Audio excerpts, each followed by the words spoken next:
What's up, guys? Welcome into From the Wing. I am Christian Clark, the Pelicans beat writer for Noel.com and The Advocate. Coming at you Monday night. I was in attendance for the Pelicans home opener at Smoothie King Center on Sunday. Absolutely incredible atmosphere inside the blender. Adam, we haven't even talked. Were you there? Were you watching on TV? What did you make of just the atmosphere inside the building? It was really cool for game one to sound like the playoffs. It had that vibe to it. It looked like we got started from square one, right where we left off with Phoenix. I was in like every one of those games toward the end of the year last year. I was there for Phoenix, Lakers. I think I was there for Kings too. Like all the that final rundown.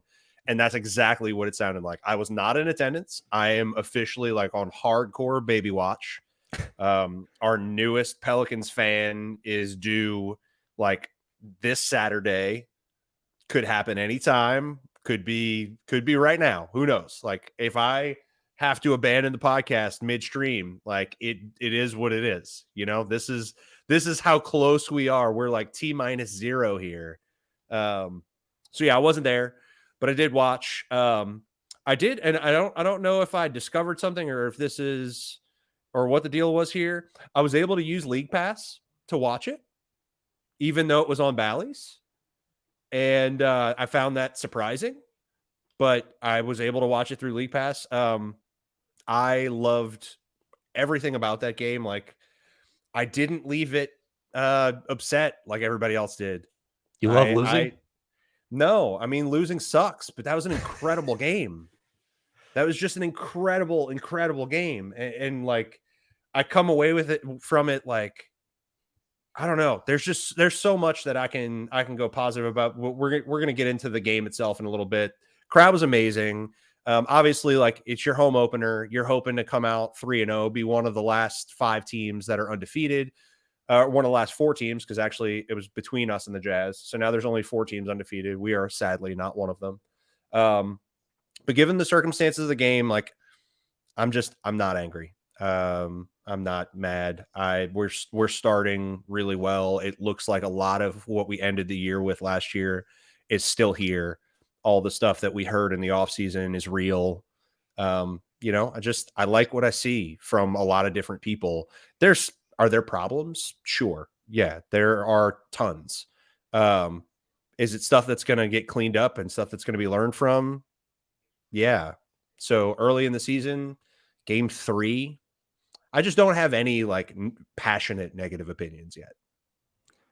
So after 3 games in the books, I feel fairly confident saying that this offense is going to be really, really good. And look, this team is going to finish somewhere in the top 8.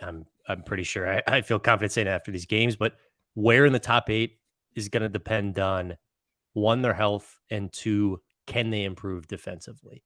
I thought the Utah game was a pretty bad defensive effort from the Pelicans, and I thought it was a pretty bad defensive effort specifically from Zion Williamson. I went back and watched the game today, and that part of it really popped to me. I mean, he really, really struggled on defense against Utah. And look, him and JV both kind of have the same issue. They're just not great at defending in space. But with JV, you can sub Larry Nance Jr. in there for him.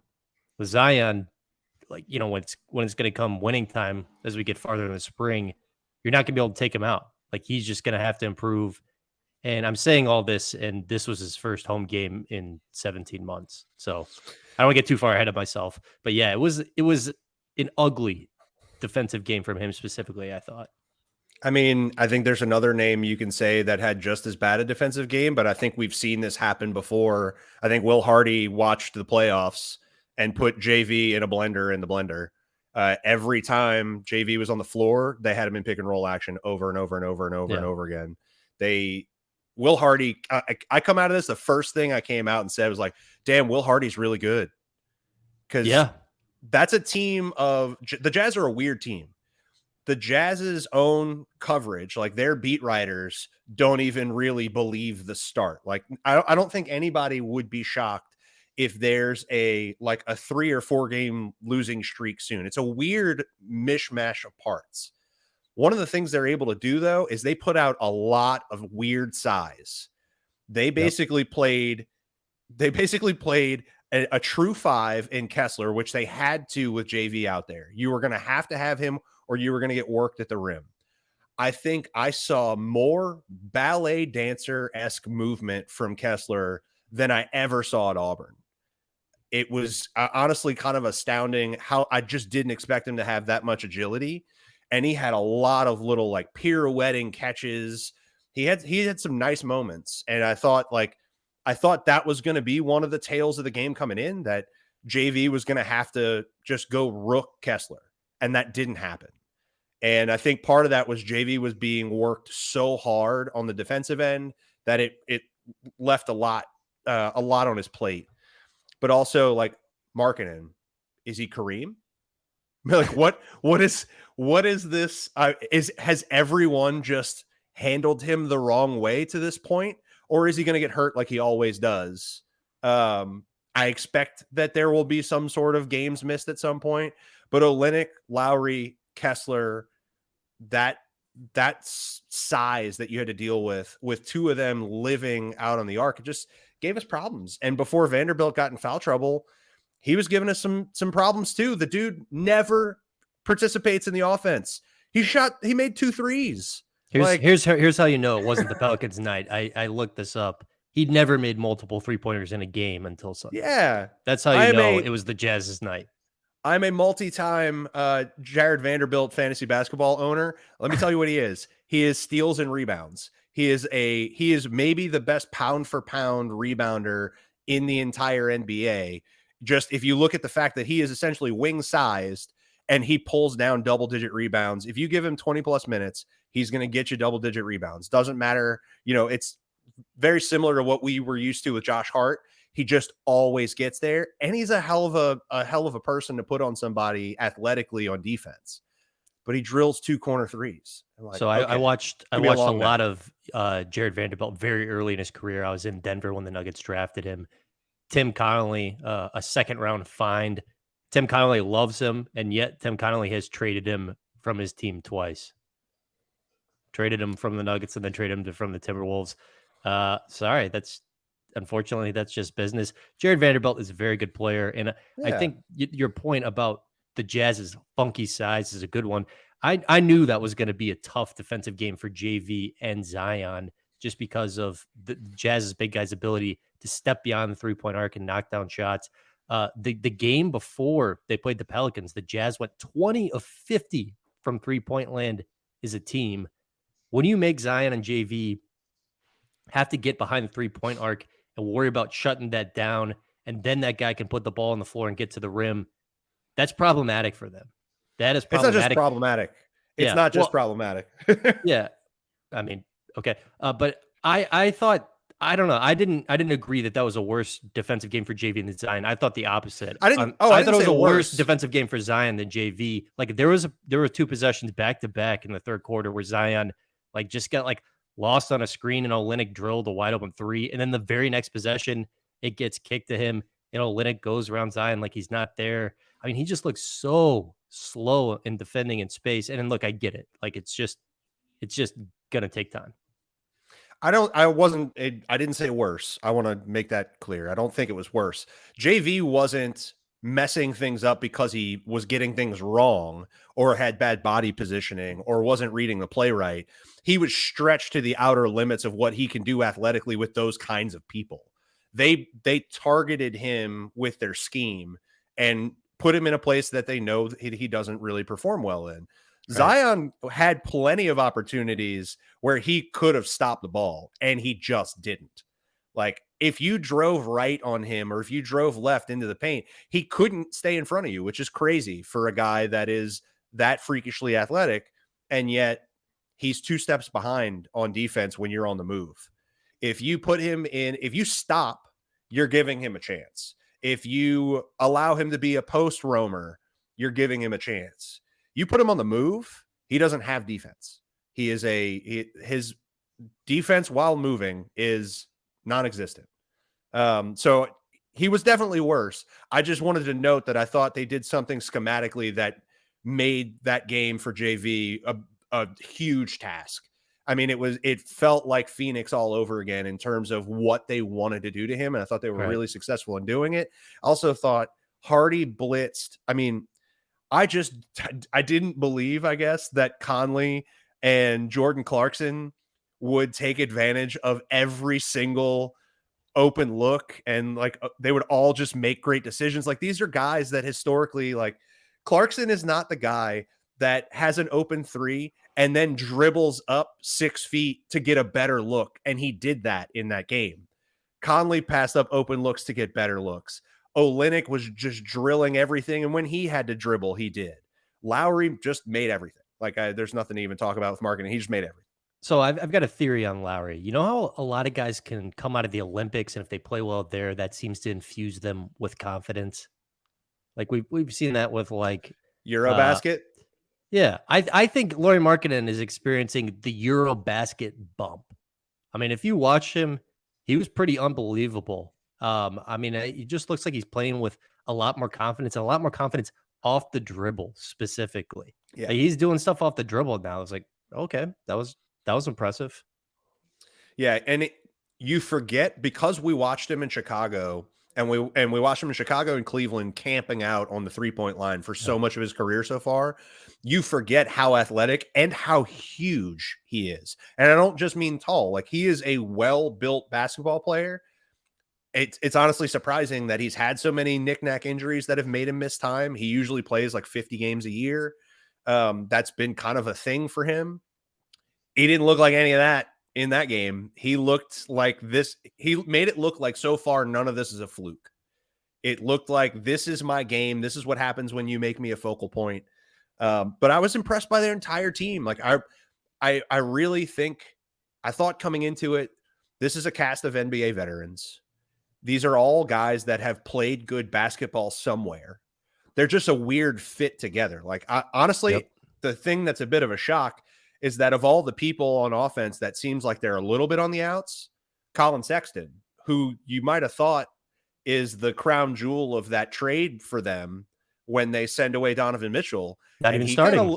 he's the afterthought. He's the bench guy. He's the sixth man, and he's not even really that.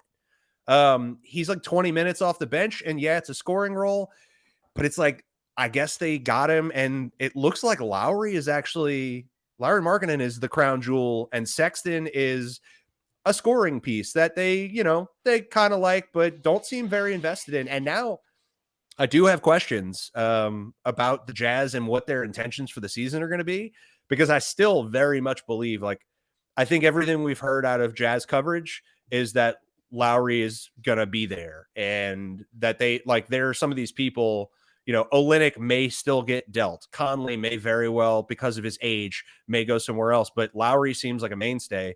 So at some point during the season, like depending on how good this start continues to be, there's going to have to be a choice somewhere where like Ainge, famous for piling up assets and sitting on them, is going to have to decide what team he wants and either get some of the talent away, which totally didn't think this was going to happen. Everything's going exactly as planned. The Blazers are undefeated. The Jazz are undefeated, just like everybody thought. At least the East is going somewhat like we thought it was. The West, so far, the only thing predictable was the Lakers. Everything else is kind of all over the place. I think we got a little hyped on the Kings, and they're not beating anybody. All the things we thought were going to happen are a little upside down, except for our team, who I still believe in. Tell me why I shouldn't. What are you seeing? Do you see anything that you feel like, aside from Zion's defense, do you see anything so far that you feel like, wow, this is something that's going to have to get dealt with, or they're going to be in trouble with a lot of the better teams in the West? I mean, staying healthy, obviously. I mean, unfortunately, we're already in the situation where we've got a couple of key contributors on the injury report. I think Brandon Ingram is ruled out for the Dallas game with a concussion. Wouldn't surprise me if he misses multiple games. We'll see. Herb Jones, questionable with a right knee hyperextension. Zion, questionable with the hip lower back contusion. I mean, that's the obvious. I mean, I think if you're really going to pick nits here, they're not playing their, like best 9 or 10 players. I mean, I think I think they'll get to it eventually, but like I would want Dyson Daniels in the rotation Sure. instead of Devontae Graham. And like, Devontae Graham's making $12 million this year. There's multiple years left in his deal. I get why from Jump Street it's not a situation where it's like, hey, look, Devontae, like you're just gonna have to sit on the bench all game. Sorry. I get why they're looking at that, but just with who this team's best three players are, that Jose Alvarado is clearly the team's best option at backup point guard. Like I would rather have Dyson Daniels in there than Devontae Graham. Yeah. But I'm not gonna. I just can't sit here after 3 games and just like go nuts over Okay. rotations. It's You just just made it's me just you made too me feel early. better. It's Yeah, just too you made me early. feel Like a lot better. it's a marathon, not a I sprint. thought you were And joining that club. I was no. going to come in Well, here and break the screen. and two, like that said, a big problem last year was that Willie Green, who we respect in this house, stuck with Garrett Temple for way too long, and it cost them wins. That's very real. But I just think it's a little too early to sound the alarm or anything like that as far as rotations, right? I Yeah. mean, look, they're 2-1. They didn't trail at all in their first 2 games. They almost came back against a Jazz team that was extremely juiced. Like those guys played really, really hard on Sunday.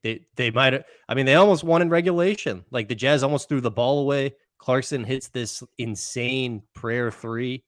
Um, Very close to being 3-0. I just can't freak out about rotations yet. Yeah. So, and I think while we're talking about Willie and talking about what he did, mistakes he made in the past, I think we also saw him change those things. Like it was his first year. We saw Garrett Temple play in the preseason, and I think people panicked about that. And then where'd he end up? On the Pine. I think we saw Devontae play a ton of minutes, and then we saw Jose become the preferred number one option. And then in big games that mattered, the playoffs, Jose was the guy.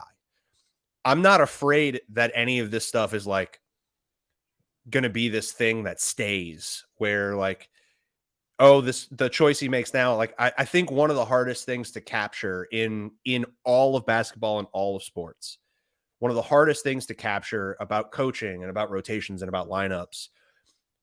And this is just leadership in general. These guys are all people. They're all humans. They all have relationships inside that place. They all matter to each other in different ways.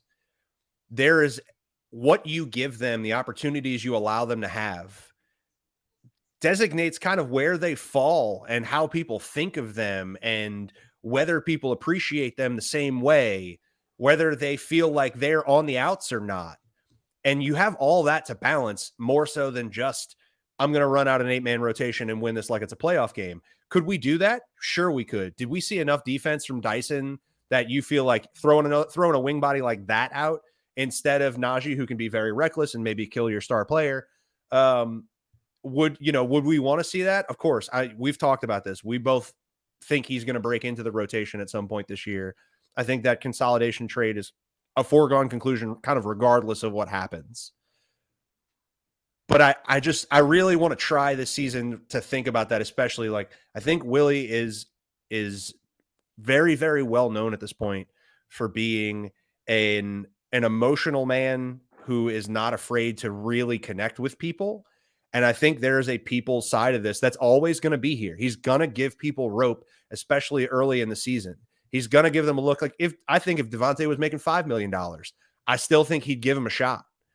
Now, do I think that's going to course correct? Yeah. That's why I won't. Kind of the same reason you said. We're 3 games in. We're 2-1, 3 games in. We got double-digit victories back to back and never trailed in 2 games. And then we fought our asses off in this last game against the Jazz, forced overtime. CJ hit just incredible shot after incredible shot. The decision-making was fantastic. And they had one more in the tank. They got a switch. They got Olynyk running against CJ off that inbound to close the game with like 3 or 4 seconds left. And, he debatably traveled his way into CJ, but he made it a super awkward shot. He sunk it. They had one more play than us. And part of me loved the fact that like the same group that pulled that lead back got the chance to win the game. I love that was the way he went. I love that choice. And that's not a choice that analytics loves sometimes. Like immediately everybody's losing their minds. Like if Zion's not hurt, this is stupid. Zion was bad.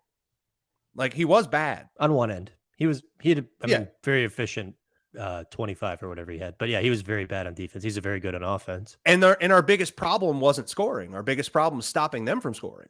And I think that's what you saw kind of reflected in those fringe subs throughout the game. Whenever they had an opportunity to throw in another body, we leaned defensive with that body. And we couldn't stop them. And to this point, I think the Jazz were the leading 3-point maker in the NBA coming into the game. And then they only shot 34% in this game, but they shot a ton and they were open. And that, I think that's just kind of the thing that stuck with me. I think the biggest thing for us so far, we've turned the ball over a ton, a literal ton. And every time that we have, like, we kind of shoot ourselves in the foot. We get a turnover and then we give it right back to you. Like, in transition, we've lost the ball an extraordinary amount of times. I think that stuff will get cleaned up. I think that will get better. But yeah, the effort, that game, like, maybe it was just like the televised event that it was, the crowd and everything. Like, that felt like a playoff game. Like, it was awesome. And I loved seeing guys get the opportunity to go in there and try and win it. And they almost did. And I got nothing to be mad about. I landed in a weird place. Okay, so let's stay on specifically how they got back into that game. 9:43 to go. Jazz do this pick and roll. It's Clarkson versus Zion. Zion Matador defense. Clarkson layup. Jazz go up 17. Willie calls a timeout. Zion stays in for a while. Comes out of the game with basically 8 minutes left because of that scary fall. He's gonna be fine. I mean, it looked worse than what it actually is. Thank God. And with about 6.5 minutes to go, the Pelicans go to this 5-man lineup of CJ McCollum, Jose Alvarado, Herb Jones, Trey Murphy, and Larry Nance Jr. In 11 minutes, that group outscored the Jazz by 12 points. They basically held the Jazz to 8 points in the final 9 minutes of regulation. They did it by switching everything. That was a very fun 5-man group to watch. And, CJ supplied all the shot making. I think he had 15 of his 28 in the fourth quarter and overtime. I mean, as Larry Nance Jr. said, his hot is a lot hotter than almost everybody in the NBA. And Jose Alvarado was doing Jose things. Larry, I think, did a really nice job switching on the smaller players for the most part. That 5-man unit, I think, just works, and it was a lot of fun to watch. And they almost got that win back for him. Yeah, I mean, I think I forget what the exact count was, but I think they said on the broadcast 16, but I thought I counted 13 consecutive misses from the Jazz when you literally needed them to miss everything. You were in crunch time. We're talking 6-7 minutes left in the game, and you needed every stop you can get, and they just got stop after stop after stop. And a lot of it was just forcing them to take a tough shot, and then an incredible box out from somebody. JV had an incredible box out. Trey had a couple that and I'm talking like got in there and moved guys out of the restricted area and pulled down the ball. The only thing that was frustrating was that urgency on defense that came from that group didn't feel like it was there for the whole game. And then when it needed to turn up, it did. And that's the team we remember from last year. And it was all still there. So, like, all the romantic feelings came back. I saw it, that it was all there again. But then it also just made me go, yeah, like, I would have loved to see more of Jose and more of Larry earlier. Because I think, especially in this game, we knew they were coming in there and they were going to play 3 bigs. We knew that was going to happen. As soon as BI goes down, I need Larry a lot. Now, at the same time, in the back of my mind, Larry's been hurt like every season. So there's a certain minutes cap in my brain that, like, I would be cautious too. He had a little knee thing where he landed and grabbed it, and I was a little nervous he was going to come out of the game, and then that thing wouldn't have even happened. Like, that game would have been over. But it's fun, man. It was just, I got all caught up in it. I'm sitting out on my porch watching it on my phone because I just like I had like bulbs and stuff, like having a nice little time. And I'm sitting there shouting, I'm banging on things. Lauren was telling me I was being too loud.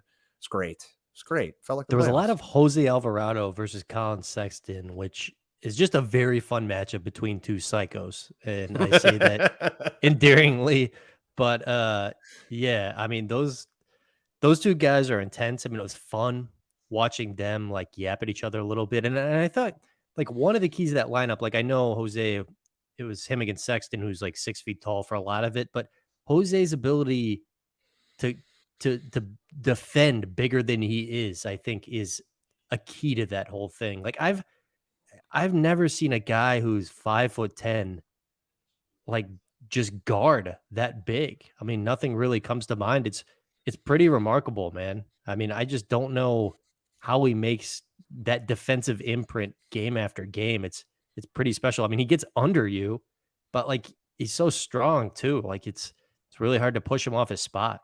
Yeah, the closest thing that I can recollect is like age 20 and 21 Chris Paul. Like it Yeah. just for somebody that was undersized that really as a point of attack defender you hated. You absolutely didn't matter how small he was. Now that stuff's gone now. He doesn't have the foot speed necessary to make his game that way. But this dude is just I mean, he's a relentless motor. Every time one of these guys like it's not even the pickpocket stuff from the corner. It's not the gimmicky stuff anymore. He just plays harder than you. He just plays harder than you. If you relax in the backcourt for a half a second, the ball is coming out of your hand. It just is what it is. If he is on the floor, you should be tentatively dribbling or getting the ball out of your hands immediately. And if you're not, he's coming. And it's crazy that, an undrafted guy that's that size, that's never had remarkable offense is that dude. And then also like this year, like preseason and even in these games, some of these little finishes he's got. And I mean, we knew he can distribute a little bit. That's not a doubt. He can create for other people. He can find some pretty interesting layoff passes when he gets his penetration, but he can finish over dudes that are 6'9" too. He'll just go crazy high off the glass, Yeah. just like Chris Paul used to do. It's kind Good of good float wild. game. Good float game. Yeah, huge float game. He is not afraid to go high glass, not at all. Yeah, and to your point, I mean, like, I think a lot of people associate him with gimmicks because of how successful he was doing the "I'm gonna hide in the corner and then go steal the ball from you" thing last year, and I very much enjoyed that. But he's an extremely fundamentally sound player, I think, on both sides of the ball. I mean, he can be, I don't know, every once in a while overly aggressive on defense, but I think for the most part, he's always in position. Like, he's going to make you earn it. And offensively, maybe that's the most underrated part of his game. Low mistake player, like very healthy assist to turnover ratio. Yep. He's not going to make like crazy Jokic passes, but he's just going to make the right pass and like get it where it needs to go. Good float game, He'll as you said, like he'll toss fundamentally up that sound player. layoff. Yeah, which I value in a backup point guard. Like, I like low mistake backup point guards. I just trust them. Yeah, I mean, so like I think maybe the famous ones in the league, like Tyus Jones is a backup point guard, another small guy who's actually like pretty comfortable shooting from range, but is a great distributor. And the only reason he's not a starter in the NBA is his size. It's the only reason he's not a definitive starter at point guard. I think, like, I used to think when Jose was coming into the league that I needed to pray. I've said this before. I needed to pray that his ceiling was JJ Barea, like that he could be a situational guy that could get hot at times and it could just be fun to have him. And he'd just be here forever because he was at the end of your bench or whatever.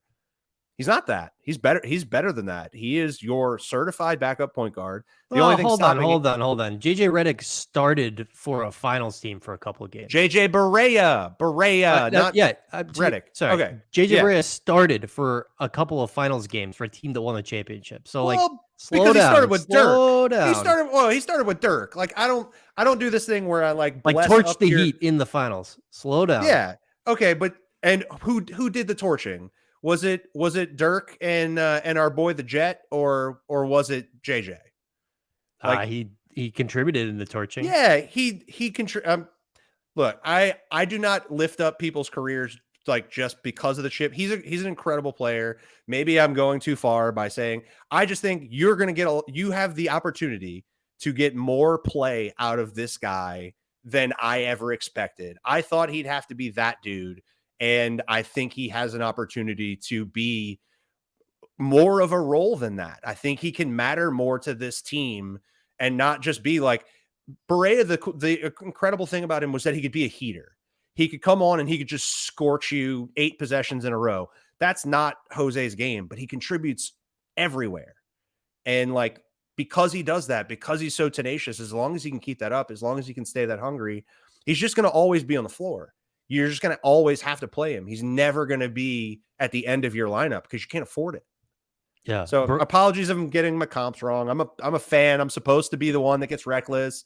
Well, JJ I Barea is watched an NBA champion. I watched a lot of JJ apologize. Barea, and I mean, part of what made him look so good was he was so well suited to play the pick and roll with Dirk Nowitzki. Like him and Dirk in the pick and roll just had this incredible chemistry. He knew how to play perfectly off of it, and he was an enormous beneficiary from Dirk's gravity. So I don't know, maybe his success was pretty situationally dependent too. That's all I'm saying. I'm not just automatically like, I think where he is, I think that's a good target for what the hopes are, what the talent limitations are, what the physical limitations are.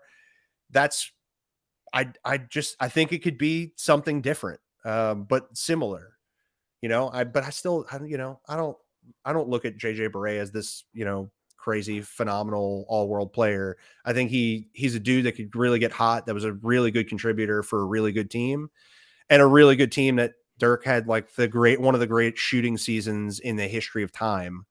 And he got to benefit from that gravity, the baseline fall away, 7'8" wingspan crap that everything went in.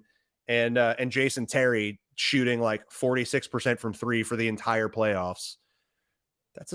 That's a fun situation for anyone of any size that can shoot a ball. JJ Barea was a goat flopper too, like an incredible Hey, man. all-time flopper. Where does he hail from? What country is he from? Remind me. Puerto Rico, where Jose Alvarado's ancestors are from. Okay, so he is Puerto Rican. Okay, I was, for whatever reason, I was like, was he Spanish? Was he Puerto Rican? I couldn't remember. Whenever I think Puerto Rican, I just automatically go back to Arroyo. That's just the person because he had that crazy run where like for 2 years coming off the Olympics, he was just a freak show. That's always where my brain goes first. But yeah, I mean, hey, look, maybe he played soccer growing up. Maybe that's where he learned that flopping, or maybe he learned it from Dirk, who also famously liked to hit the deck. Good flopper too. Good flopper. Really good flopper. Should we talk about Brandon Ingram and his start to this season a little bit too? Yeah. It feels noteworthy. Let me find this real quick. Okay, so 28, 7, and 5 from him in Brooklyn, 28, 9, and 7 in Charlotte.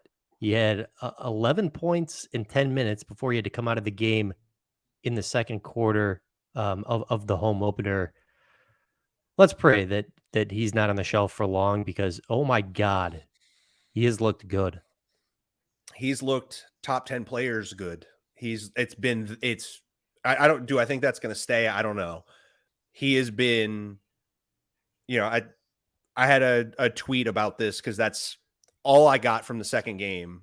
After the first 2 games, the only thing that was in my head was how incredible he's looked so far this season. And I think every year that I've watched him in a New Orleans uniform, I have always debated, you could see these hot streaks where he'd just take over and make like 6 of 8. And when you see that, you just craved more of it. And you're like, why doesn't this guy do this in the first quarter, in the second quarter? Like, why it comes in the third? Where was it the rest of the game? He's always been a feel player. He does not force his game ever. The only time he maybe did was Alvin Gentry, pumped a ton of threes, made a ton too, shot like 38% on those threes, the highest volume of his career. But that's not how he feels his way through a basketball game. The crazy thing that's happening right now is that he was already a shot maker. He was already like one of the league's statistical difficult shot makers. The debate was, did you need to choose that shot? And why were you always in the predicament that you were in where you had to take a crazy shot? Now he's choosing the perfect spot every time. He's breaking your back in an open spot on the floor, or he's getting into a reliable body position, even though it took a crazy ballet move to get there. You know, he's still feeling his way through the game. He's still taking very difficult shots, but he looks so incredibly comfortable through every quarter. You just know 28 points is coming. You just know that regardless of how this game goes, every time there's an opening for him or an opening for him to create for somebody else, he just does. He just makes the right play. And it's, you know, we have a non-traditional lead guard role that we have CJ in. He is not just a half court point guard. There's a lot of debate from a lot of talking heads about whether we need to have a point guard for the team to work perfectly and all that stuff. This is part of the reason that we don't have that role. This guy is a creator for himself and others now, and he's made very few mistakes in 3 games, including right before he got knocked out of this one. He just played pretty flawless basketball, and he's still competing on defense. Yeah, one of my notes from the Charlotte game was his passing was extremely impressive. Like just throwing some darts, man, in transition, in half court, incredible anticipation. The one he threw to Herb in the Charlotte game where he's on the baseline, he got doubled, and he throws it right in between 2 guys. And Herb, he's like, got to throw him into space. And Herb gets the N1 layup off of it. It was like, yeah, that's pretty impressive stuff. Uh, I mean, he is extremely talented player and the confidence, man. Like it looks like there's been a carryover from that first round series against the Suns to me. Like that to me, those playing tournament games in the first round series against the Suns, that was Brandon Ingram showing on a stage. Like, yeah, I am an elite talent in this league. And in this very small sample size we've seen this season, I've seen a carryover. He just looks so comfortable. Also looks taller too, with the afro hanging out too. Like I think weirdly it kind of helps him. It's like, yeah, you just look bigger with that out. Yeah, hey, Ben Wallace, famously had to look more like a center, and so he just threw a couple inches in his hair, because he's, it's a small, tenacious guy. It's like how you deal with like a grizzly bear when it's attacking. They tell you to get big and make a lot of noise. He doesn't really make any noise, but he looks bigger. He looks bigger and intimidating. Did you see the video of the mountain climber fighting off the bear? I did. Jesus Christ, was that terrifying? Oh my God. Oh my God. This dude, for those who have not seen it, guy climbing mountain, literally on side of cliff. Bear continues to charge up the side of the mountain at him, and he does like what they would tell you to do. He is shouting, and unfortunately, his only defense is to just keep kicking the bear in the face every time he gets close to him, and he just keeps coming back. And you're like, this guy's going to die. This man is going to die on camera. But the footage got to you, so clearly he didn't. He beats the bear on a cliff where he should not have won. And, that's, I guess that's Brandon Ingram right now. Brandon Ingram is the bear that wins. One more quick tangent for you. When I lived in Colorado, there was a trail runner, I guess, running somewhere outside of Colorado Springs, and a juvenile mountain lion attacked him. It Heard about latched this. onto his arm. The guy was able to kill the mountain lion by getting it on the ground and putting his heel on its throat and just choking it out. I mean, it was biting his arm the whole time. He just choked it out with his heel.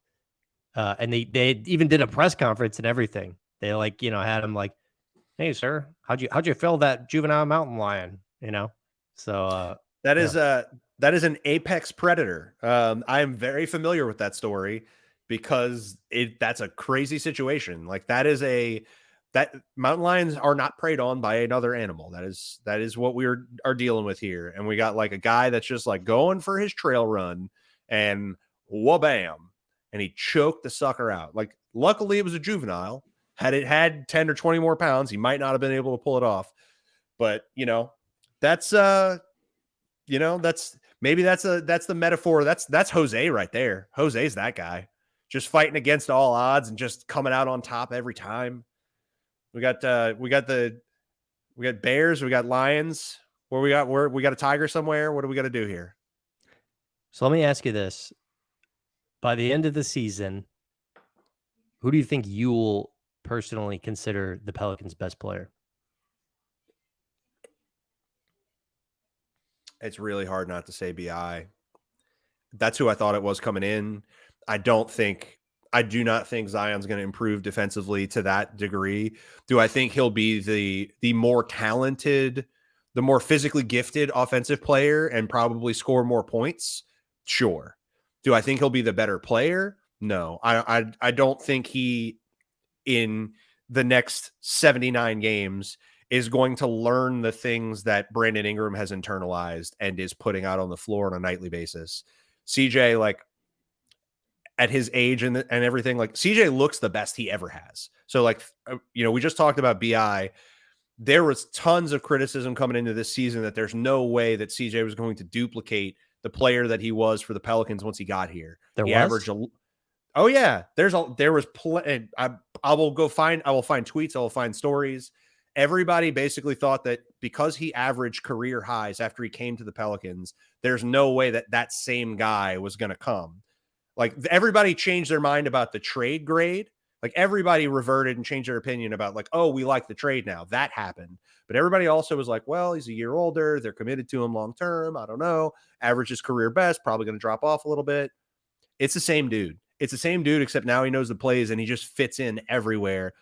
You're getting a cool 20 to 25, whatever you need. If he's got to kick it up, like we're going to be relying on him quite a lot tomorrow. Coolest play of the game. Coolest play of the game was the half court alley-oop to Zion. Oh yeah. Some flashbacks to Zion of a couple of years ago with Lonzo Ball there. But yeah, so to go back to your question, I think the best player is BI. I think the best player is gonna be BI. I think he works so damn hard, and the results are on the floor right now. And the thing that we always asked questions about was the decision making, and the decision making is near perfect right now. I don't have a criticism of him. Like, do I want to see him get even smarter on defense? Sure. Would I like to see even more assertiveness on offense? Maybe, if that's possible.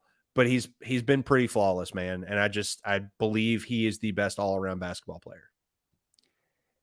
I think I'm getting there. I mean, I'm a huge believer in Zion's talent, but just from what I've seen so far, like he clearly has taken a lot of strides in terms of getting in shape.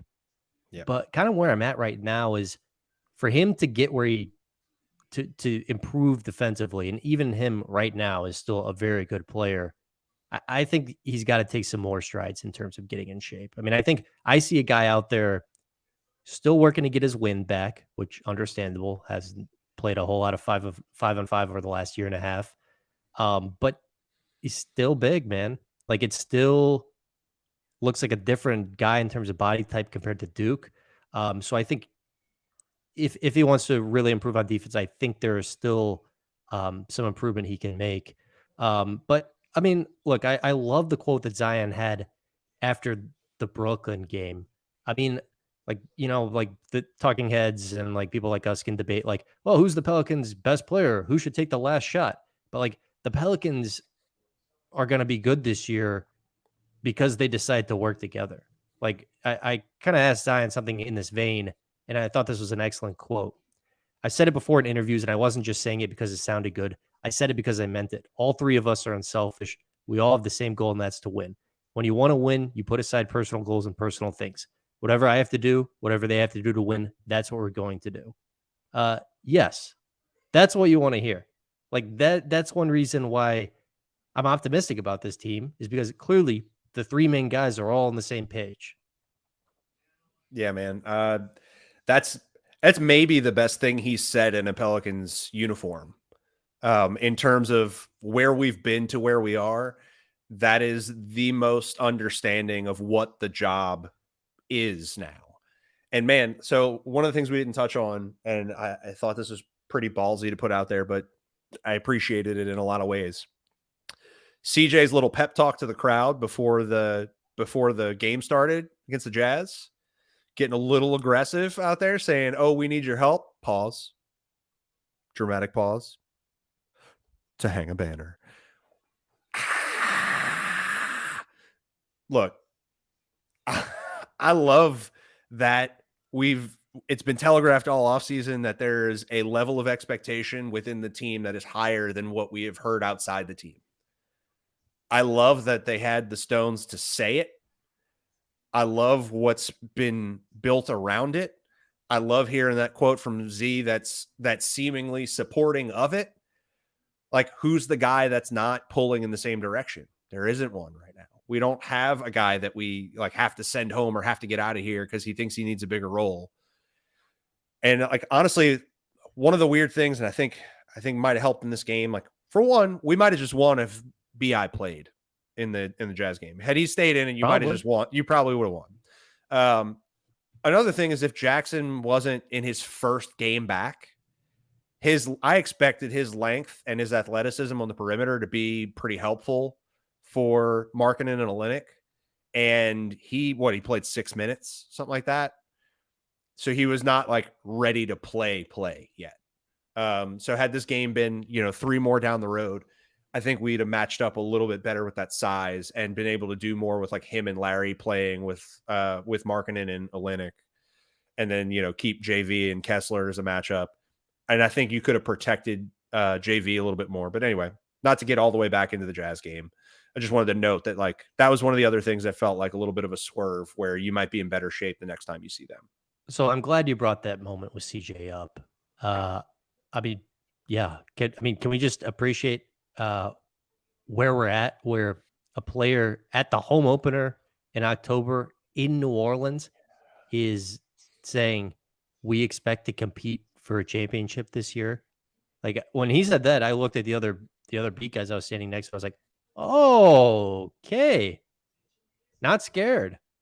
I think, you're right that their goals internally are higher than they've articulated. I think a lot of that comes from Willie. I think Willie is a big let's be about it, not talk about it kind of guy. And I think he also knows too that if you just say stuff in the media and it doesn't happen, it can get thrown back in your face. So what's the point? But yeah, that was significant. And CJ's a very calculated guy. He knows exactly, how everything he says plays. Very media savvy guy, obviously. I mean, he works for ESPN part-time. So yeah, I thought that was noteworthy. Yep. And done with intention. For those who are going to catch this video on YouTube, what I was doing there, that was the ultimate warrior pulling the energy from the heavens. Like that was the Hulk up. That was the pro wrestling. Gotta pull the energy. Like, yes, it's so great. CJ knew exactly what he was doing. That moment was meant to happen. I think a lot of that was for the crowd, to keep that energy and to rather than to sell them on the image of what might be, your presidential player on the team, both metaphorically and literally, came out and told you this is our intent. So be here because this is what we're here for. And it's probably going to sell some tickets. Was that the best crowd you've seen in a Pels home opener in your time following the team? Not close. Not even close. Not even close, dude. Especially like to get people excited for like a Jazz team that's a bunch of random people that nobody's coming because they're like, man, I need to get a ticket to see Larry Markkanen. Right. Like, that's not a thing. And I mean, this is one of those situations, like, there are microcosms in a Pelicans fan's life where you can tell how things are going. I have so many random casual fans that have gone to games over the years. Like 20 of them made sure to let me know that they were going to be at the Jazz game on Sunday. And that, like, I've got friends coming in town to go to the Dallas game. Like, when this doesn't tend to go on until like the run up to the playoffs against Phoenix, like the run up to the play-in. That's what it was like at the end of the year. It's starting today. And I think a lot of that is starting with 2 wins helps, starting with a huge win over the Nets where you just blew them out of the water and put, Kevin Durant and Kyrie on wanted posters. That's a great way to start the season. But yeah, the energy of that deal. Also, shout out to the team. We're a little ahead of the curve from a production standpoint from the team. I think they started scaling this up last year. The performances, the videos, all that stuff is really scaling up to like your average to above average NBA level, which is really nice. I think we used to suffer in those areas. I think we are getting a lot better. Um, I just, so much of this resembles what a good team should now. I had a And couple people say to me that ugh, that was the best crowd since 2002, which is, of course, the year the Hornets came to New Orleans. oh man, yeah, I impossible to disagree.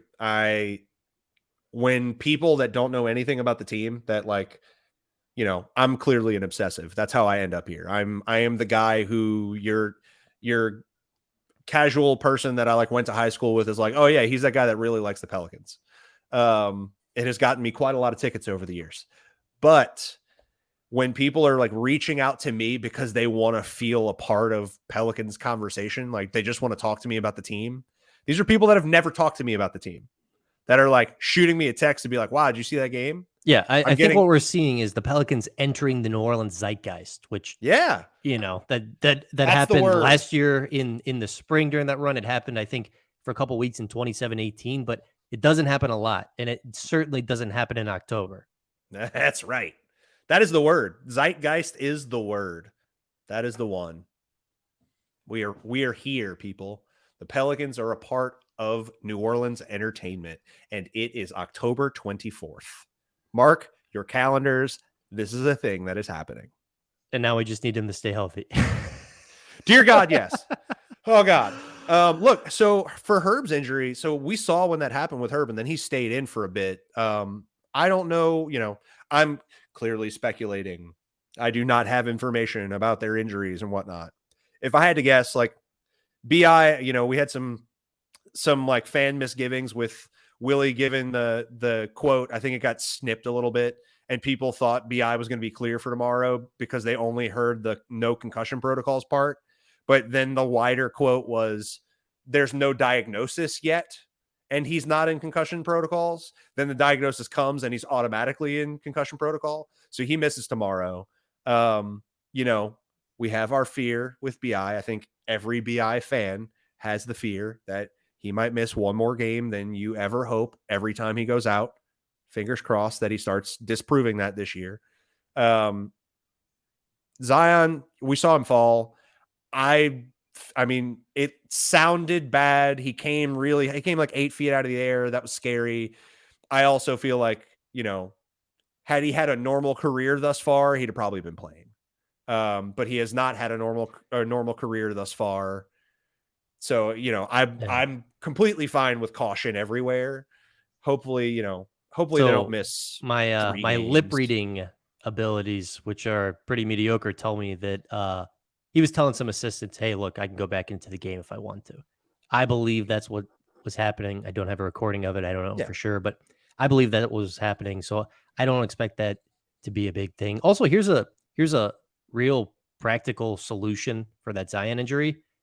That's one where you need to go up with two hands right there. Like, don't try to cock that thing back Why? super far with your left. Like, go up with two, protect yourself. Like, you are gonna take an incredible amount of wear and tear. Protect yourself whenever you can, please. Please, dear God. So that's the whole thing. Like, I didn't want to believe it was a clean block when it happened. I wanted to believe that that was a missed foul call because, like, there's not a world where Jordan Clarkson, of all people, is the guy that blocks Zion Williamson on a dunk. That doesn't happen. And it does. It was a perfectly timed block. And the only reason it was available is because the ball went back behind his head.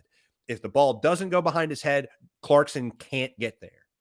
It is only there because the ball is shown to him. And then that causes mayhem because now your body is now torqued. You've got pressure back here. You've created a leverage point back here. The rest of your body's going forward. I don't ever want to see that play again. If there's a person in the vicinity, I don't ever want to see you cock it back again. If you're home free and you know you're home free, that's one thing. If you hear a single footstep, please tomahawk. All right? Like, call it a day. It's going to be impressive either way. People are going to cheer for every single dunk you ever do. You are a dunking savant. You are a dunking machine. We hope to see you in a dunk contest so that you can end dunk contests for the rest of time. All that's going to happen. We don't need a highlight dunk every single time. I don't need you to dunk through people. I want you alive, man. I want your 21 to 28 points every night going through 3 defenders. I need that more than I need the cock back for the dunk. We shall see, though. Remains to be seen. Hopefully that dies down a little bit. Not to poo-poo highlight basketball and ruin everybody's dreams and be the adults in the room, but dear God, don't die. Just don't die. I think that's good advice. So Pelicans play the Dallas Mavericks on Tuesday. Then they go on a 3-game road trip at Phoenix Suns, at LA Clippers, at LA Lakers. I will be on the first 2 legs of this road trip. We'll be doing a pod from the road.